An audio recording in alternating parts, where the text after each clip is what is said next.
Jubilee Hills bypoll Congress అభ్యర్థుల లిస్టులో ముందు వరుసలో ఉన్న నవీన్ యాదవ్ పై ఎఫ్ఐఆర్ నమోదైంది. ఓటర్ కార్డులు పంచడంపై ఈసీ అధికారులే ఫిర్యాదు చేయడంతో కేసు నమోదైంది. దీంతో నవీన్ యాదవ్ రేసులో వెనుకబడ్డట్లు తెలుస్తోంది. ప్రస్తుత పరిస్థితుల్లో బలమైన అభ్యర్థిని బరిలోకి దింపాలని కాంగ్రెస్ భావిస్తోంది. దీంతో అనూహ్యంగా మైనంపల్లి హనుమంతరావు పేరు తెరపైకొచ్చింది.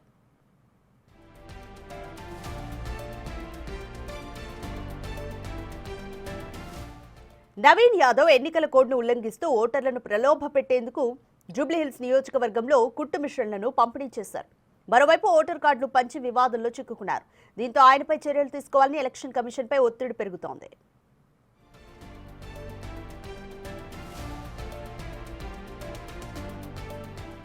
గత కొన్ని రోజుల నుంచి జూబ్లీహిల్స్ ఉప ఎన్నిక అభ్యర్థిగా స్థానికులే ఉంటారని కాంగ్రెస్ చెబుతూ వచ్చింది. తాజాగా కూడా బీసీకే టికెట్ ఇవ్వనున్నట్లు పీసీసీ చీఫ్ మహేష్ కుమార్ గౌడ్ కూడా వ్యాఖ్యానించారు.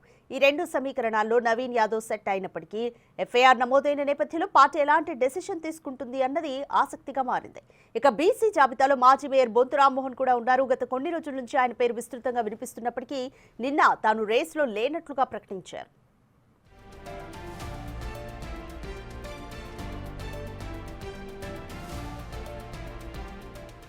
ప్రస్తుతం కార్పొరేటర్ గా ఉన్న సీఎన్ రెడ్డి పేరు కూడా ప్రచారంలో ఉంది. సర్వేల్లోనూ ఆయనకు పాజిటివ్ గా ఉన్నట్లు పార్టీ నేతలు వివరించారు.